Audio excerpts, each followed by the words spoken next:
US seizes control of Iranian island, but why now?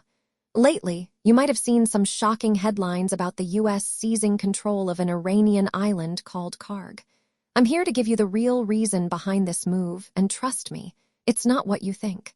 Kharg Island is a tiny but strategic piece of land in the Persian Gulf, home to one of the world's largest oil refineries. But why would the US, a country that's supposed to be all about democracy and human rights, be interested in taking control of an Iranian island? Sounds like a power play to me. Let's go back in time to the 1970s, when Iran was still ruled by the Shah.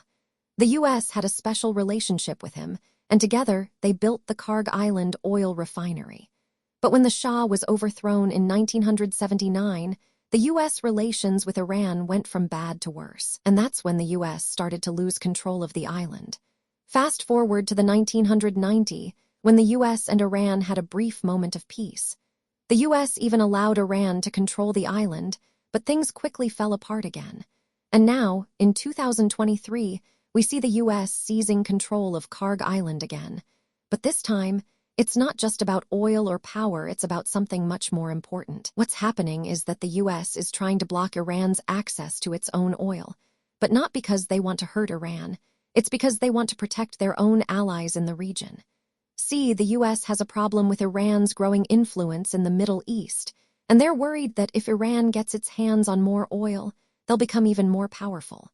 So, what's the real reason behind this move? It's not just about politics or oil, it's about a much bigger game of geopolitics. And the US is just one of many players in this game. The question is, what's next? Will the US continue to expand its control over the region, or will other players like China and Russia step in to claim their share? The truth is, we don't know, but one thing's for sure: the world is getting more complicated by the day. So, what can we take away from this story? That even in the world of international politics, there's always more to the story than meets the eye. And that's why it's so important to stay informed and keep asking questions. If you don't want to miss the next story, subscribe if you don't want to miss the next one.